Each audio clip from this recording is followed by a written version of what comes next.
आकाश में तेजी से उड़ रहा था रावण और उसके साथ थी रोती हुई माता सीता। पूरा जंगल भय से कांप रहा था। कोई भी रावण को रोकने का साहस नहीं कर पा रहा था। लेकिन तभी आकाश से एक विशाल पक्षी उतरा। वृद्ध होने के बावजूद उसकी आंखों में आग लगी थी।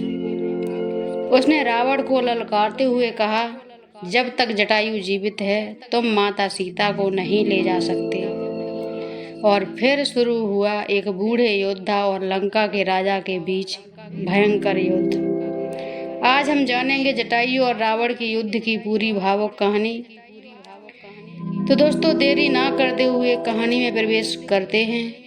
जब रावण साधु का वेश धारण करके पंचवटी पहुंचा, तब माता सीता कुटिया में अकेली थी।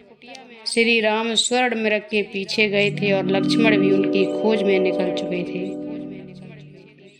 यही अवसर देखकर रावण ने अपना असली रूप धारण किया और माता सीता का हरण कर लिया। माता सीता जोर जोर से श्री राम और लक्ष्मण को पुकारने लगी। रावण उन्हें बलपूर्वक अपने पुष्पक विमान में बैठाकर आकाश की ओर उड़ पड़ा। पूरा जंगल भय से कांप उठा।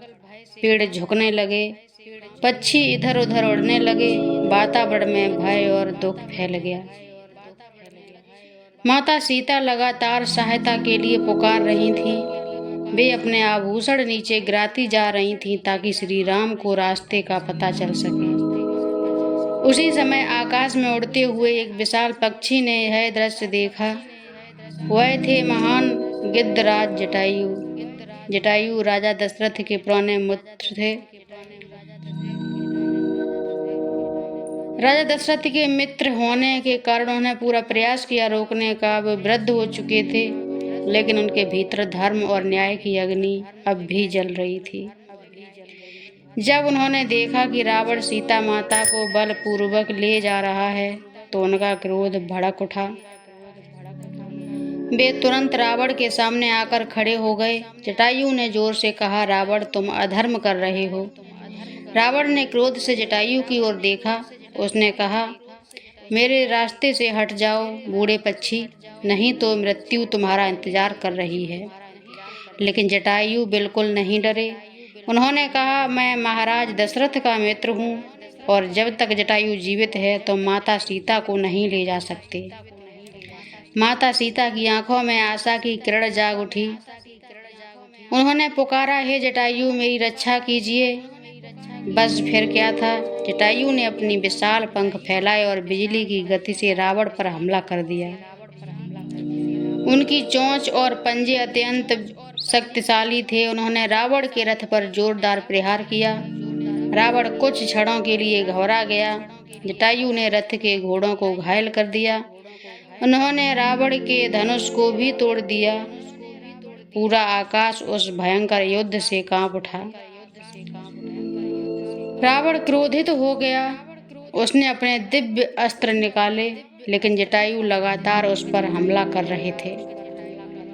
हालांकि वे वृद्ध थे, फिर भी उनके साहस में कोई कमी नहीं थी। वे केवल एक पक्षी नहीं थे, वे धर्म की रक्षा के लिए लड़ने वाले योद्धा बन चुके थे। कुछ समय के लिए ऐसा लगा कि जटायु रावण को रोक देंगे। माता सीता भी प्रार्थना कर रही थीं, लेकिन रावण अत्यंत शक्तिशाली था। उसने क्रोध में अपनी तलवार निकाली। फिर उसने पूरी शक्ति से जटायु पर प्रहार किया। जटायु घायल हो गए, लेकिन फिर भी उन्होंने हार नहीं मानी। उन्होंने एक बार फिर रावण पर हमला किया। उनकी चोंच ने रावण के शरीर को घायल कर दिया। अब रावण का क्रोध और बढ़ गया। उसने जोरदार वार करके जटायु के पंख काट दिए।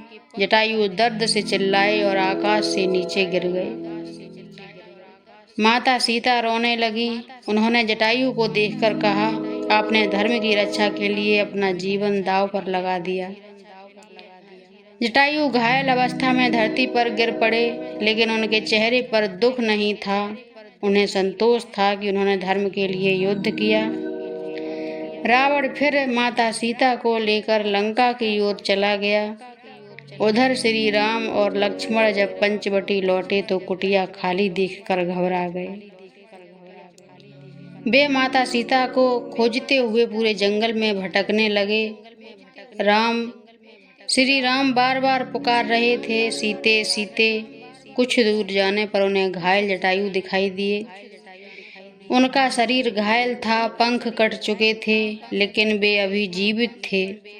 श्री राम तुरंत उनके पास पहुंचे। उन्होंने जटायु का सिर अपनी गोद में रख लिया। जटायु ने धीमी आवाज में पूरी घटना बताई। उन्होंने कहा, प्रभु, रावण माता सीता को दक्षिण दिशा की ओर ले गया।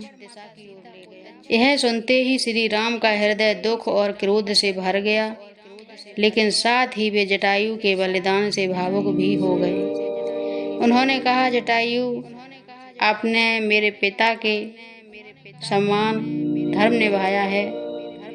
जटायु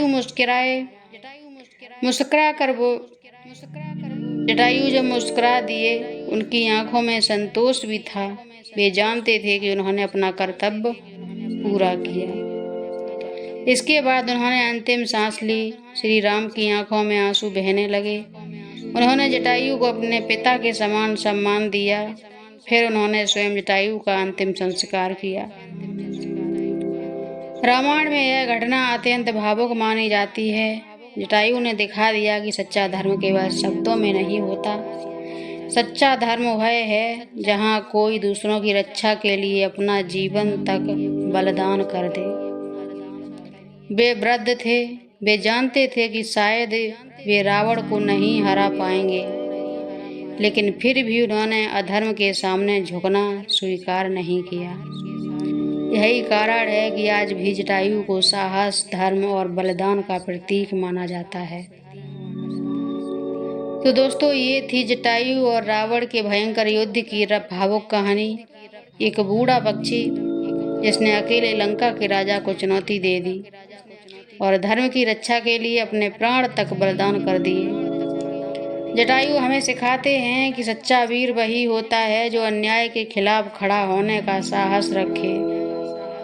अगर आपको ऐसी ही रामायण की प्रेरणादायक कहानियाँ, भक्ति और सनातन धर्म की गाथाएं पसंद हैं तो लाइक करें, शेयर करें और चैनल को सब्सक्राइब अवश्य करें। कमेंट में लिखकर बताइए कि आपका कौन सा किरदार सबसे भावुक लगा, जटायु या फिर सीता या फिर श्री राम और लक्ष्मण।